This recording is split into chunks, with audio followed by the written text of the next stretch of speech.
One of the things we have to talk about, Claire, is the kind of madness that seems to have enveloped American campuses and universities, where students who are all at very, very expensive, what they call Ivy League colleges, where their parents are probably spending 80 to 100,000 a year sending them there, they've all gone completely bonkers mad. They're all not only supporting a free Palestine, some of them are now supporting Hamas, but now they're complaining that they're being sort of treated terribly badly. Have a look at this piece of video.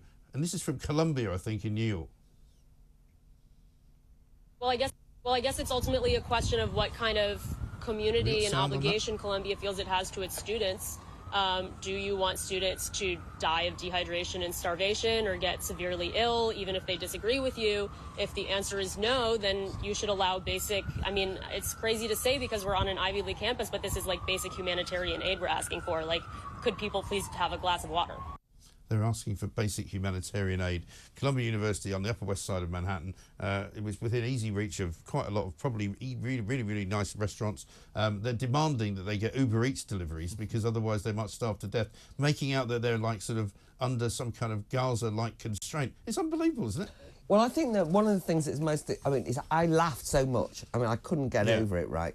But then on the other hand, you just think, what an insult actually to the genuine people of Gaza who are suffering, that these students, and what they're doing is they're cosplaying. Yeah. You know, it shows it's got nothing to do with what's happening in the Middle East, because they've also not only, there was other pictures at Columbia as well, where people were passing food through railings. Yes. They're all kind of scarved up. Right. And they were saying, thank you so much for getting provisions through to us. I think, what are you talking about? I know. But the more sinister aspect of this sort of performative, it's all about me really, is when they're dressed up as guards, standing outside the library and saying, are you a Zionist? And not letting in people who says yes. And guess who Zionists are? They're Jewish, right? And then they say, oh no, we're not anti-Jewish, we're only anti-Zionist. Well, first of all, what gives them the right to stop people going in who are pro-Israel to the library of the university at which they attend? It is extraordinary. So I mean, it's turned a protest movement, no harm in that. I was protested every 5 minutes at university. They turned it into a rather sinister, nasty, with really anti-Semitic undertones, and now violent movement. Because what we haven't said is that despite the jokey, ridiculous, self-regarding, silly girl that we just heard there, all about them, there's actually been some pretty nasty fights and the National riots Guard and so have been on. wading in as well and cracking a and few then heads. The police have gone in too heavy-handed. Yeah. Police have gone in too heavy-handed in some places for no reason, just because there's a protest. But in other places, the protesters are saying, well, why have they sent the guards in? And you think, we've just seen you smashing down the doors and breaking the windows. That's not just protest. That is actually criminal damage. It is. So I think that it's But it's also the fact that it's the sons and daughters of the very, very wealthy who are doing it. Which, and I was watching somebody last night explaining how it's actually, they are role-playing. But let's rush through a couple of other stories.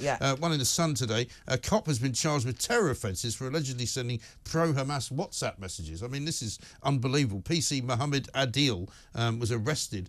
He's based in Calderdale, West Yorkshire, suspended from duty. Well, I mean, you just made the point about the sons and daughters of the privileged in America and in the UK. It's become quite the fashion and quite the rage to say Hamas are freedom fighters, right? Or to at least say, oh, well, anyone who supports Hamas, you can understand it. That's the other thing. So in some ways, when I read this story about a police officer being charged, you know what's shocking? I wasn't shocked. I know. That's the worst thing about it. And then you can say, oh, well, I wasn't shocked because he's Muslim and we know there's a kind of whole radical strain of Islamist support amongst the Muslim community. Not the whole of the Muslim community, but, you know, nonetheless. But then the thing is that you don't... This is not just confined to people who are Muslims. By any stretch of the imagination, the fact that Hamas is... And the Houthis have been shouted for... Well, I mean, we saw people praising Iran when they started attacking Israel. I mean, it's unbelievable what's going on. And what's so vile is that women in Iran, in particular, are being locked up, tortured, sometimes murdered, for wearing the wrong headdress. I know. Or for taking their headdress off. And all these kind of feminists, my erstwhile lefty mates, and feminists saying, oh, yeah, people of Iran supporting the Houthis. I know. This is what we want. This is great. Unbelievable. God. By the way, that protester that we saw speaking has been identified as Johanna King-Slutsky, a PhD student in English and comparative literature at Columbia. So she's obviously destined to have a life of writing. Can I just say that I did English and comparative literature? Excellent. Well, Warwick you didn't turn up University. like Joanna King-Slutsky. Maybe she'll grow up and be like me. Maybe she'll be horrified. Can I you know. imagine? Can you imagine? I mean, she would be absolutely horrified. Let's finish up with the ridiculousness of the Garrick Club. This has been going on for a while. Stephen Fry and Sting have threatened to quit the Garrick Club unless members vote to admit women. These are two men who joined a club because it was male only, presumably. Yes. And John Simpson John Simpson from the BBC, who we know is the saintly... Who I think has gone gaga. He must have done. He used to be a very serious and well-regarded journalist, but he's gone so sort of... Talk about performatively woke on everything.